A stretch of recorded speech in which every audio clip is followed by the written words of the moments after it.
नमस्ते मित्रों। अब हम 5वीं कक्षा में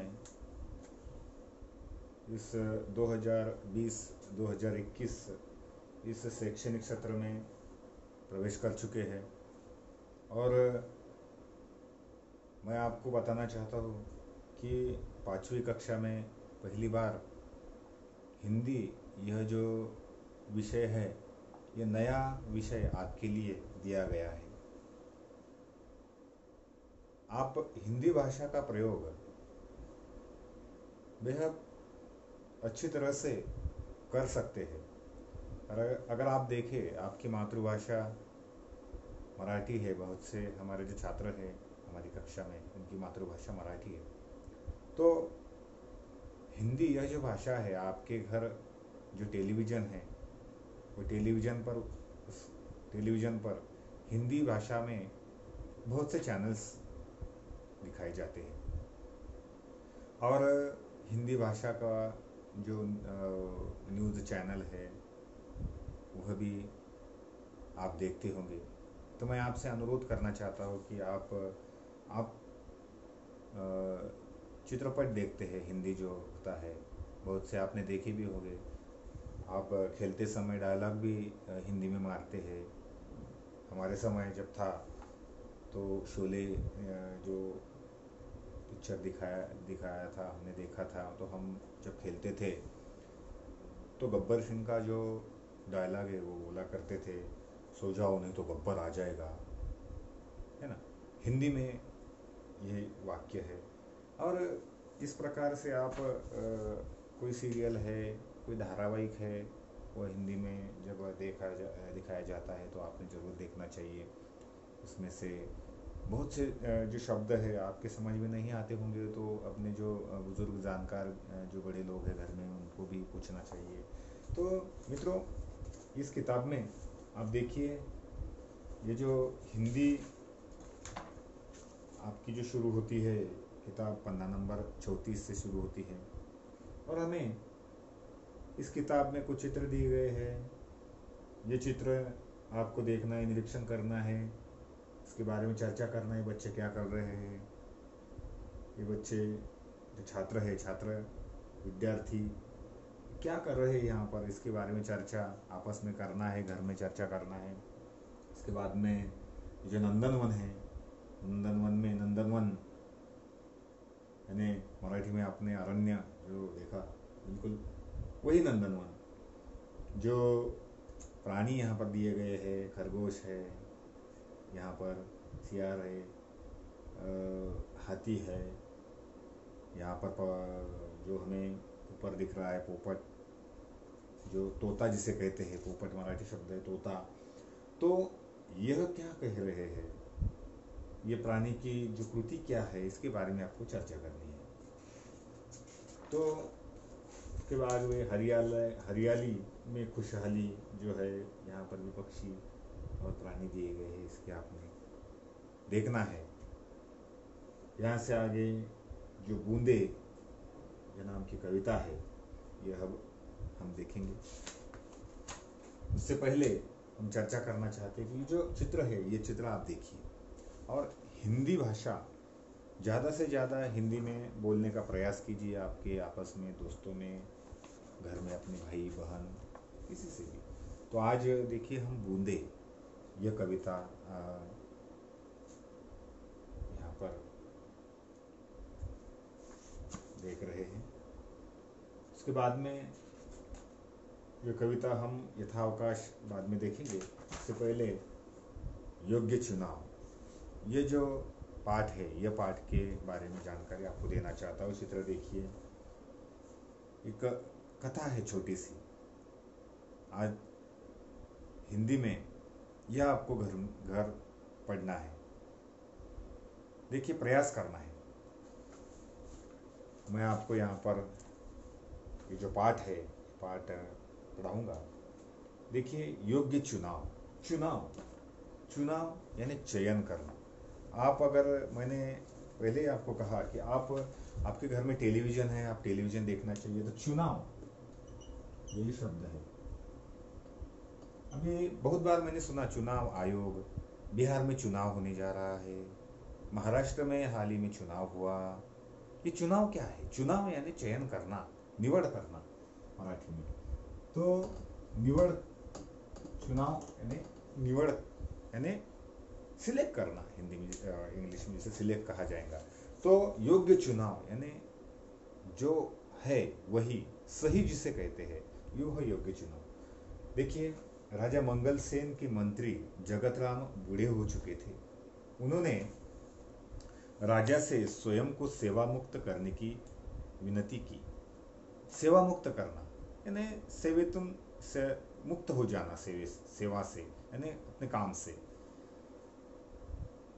राजा मंगल सेन ने कहा, आप पहले हमें जैसे सेवाभावी, परोपकारी और ईमानदार मंत्री का चुनाव कर लीजिए, तभी आपको सेवा मुक्त किया जाएगा। आप जाएंगे लेकिन आपसे पहले हमें सेवाभावी यानी सेवा करने वाला, परोपकारी यानी उपकार करने वाला, उपकार जानने वाला, और ईमानदार मंत्री का चुनाव कर लीजिए, तब आपको सेवा मुक्त किया जा सकता है।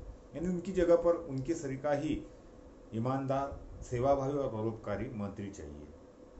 जगत राम ने आदेश दिया, राज्य में ढिंढोरा पिटवाया। ढिंढोरा पिटवाना यानी दौंडी देना, बोलना, जानकारी देना। ये ढिंढोरा पिटवा दिया कि पिटवा दो कि राज्य में नए मंत्री का चयन अगले गुरुवार को किया जाएगा। अगले गुरुवार को इस पद से इच्छुक यानी यह पद जिसे चाहिए, ये इच्छुक 11 बजे राज दरबार में पहुंचे। राज दरबार यानी जहां पर राजा का दरबार भरता है, राजा का दरबार जहां पर आयोजित किया जाता है, उसे राज दरबार कहते हैं। और राज दरबार ये राजमहल में रहता है। बड़े राजमहल में, किले पर आपने देखा होगा। जो हम जब पिछले साल जो ट्रिप लेकर गए थे बच्चों की, आपको रायगढ़ पे राजमहल कहा था, ये मैंने आपको बताया था। वहाँ पर हम बैठे थे बहुत देर तक, जहाँ पे राज्याभिषेक हुआ था छत्रपति शिवाजी महाराज जी का। तो वह राज दरबार, हरकारे गांव गांव ढिंडोरा पीटने लगे। हरकारे यानी दौंडी देने वाला। जिसे आपके गांव में हरकारा कौन है, यानी दौंडी कौन देता है? बिल्कुल सही, उसे हरकारा कहा जाता है हिंदी में।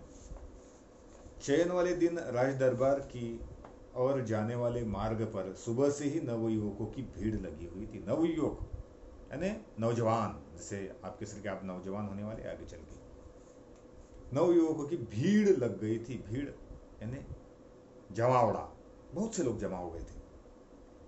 सैकड़ों की संख्या में युवक दरबार की ओर जा रहे थे। हर एक को सोचते होंगे हमें भी मंत्री बनने की चांस मिले, हम भी हुई स्पर्धा में उतरे, इस हिसाब से जा रहे होंगे। इसी रास्ते पर एक तरफ से एक वृद्ध हताश सा बैठा था। हताश, क्या होगा, ऐसा होगा, ऐसा हताश यानी सैड होकर बैठा था, हताश होकर बैठा था। उसकी बैलगाड़ी का एक पहिया रास्ते के किनारे कीचड़ में फंस गया था। उसकी बैलगाड़ी का एक जो पहिया था, पहिया यानी चक्का, वह रास्ते में किनारे में कीचड़ में फंस गया था। वृद्ध ने कई बार, वृद्ध यानी जिसे आप ओल्ड मैन, जिसे म्हातारा याला मराठीत म्हणतात, वृद्ध ने कई बार पहिया कीचड़ से निकालने की कोशिश की, फिर भी असफल रहा। असफल रहा यानी सफलता नहीं मिली, नहीं निकला वो पहिया। मंत्री के पद के अनेक उम्मीदवारों ने राज दरबार जाते समय यह दृश्य देखा, पर किसी ने भी वृद्ध की सहायता नहीं की। हर जो था वह राज दरबार की ओर दौड़ रहा था। हर एक को लगता था कि हमें मंत्री होना है, यहाँ इस बूढ़े वृद्ध आदमी को छोड़ दो, इससे क्या लेने देना है, हमें तो राजा से लेना है। राजा को राज दरबार में जाके, राजा के राज दरबार में जाके मंत्री चयन करने के जो समारोह हो रहा है, उसमें हमें शरीक होना है। उम्मीदवार युवकों में एक था कर्मवीर। कर्मवीर एक युवक था। कर्मवीर निर्धन परिवार का प्रतिभाशाली नवयुवक था। निर्धन यानी इसके पास कोई ज्यादा धन नहीं था, वैसा नहीं था। निर्धन परिवार का प्रतिभाशाली नवयुवक था।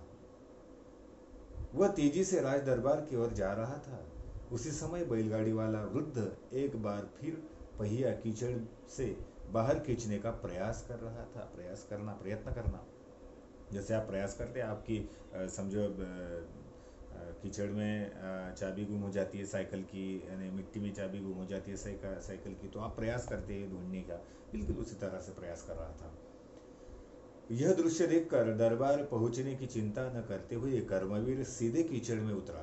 देखिए, बाकी किसी ने ध्यान नहीं दिया, लेकिन कर्मवीर ने ध्यान दिया।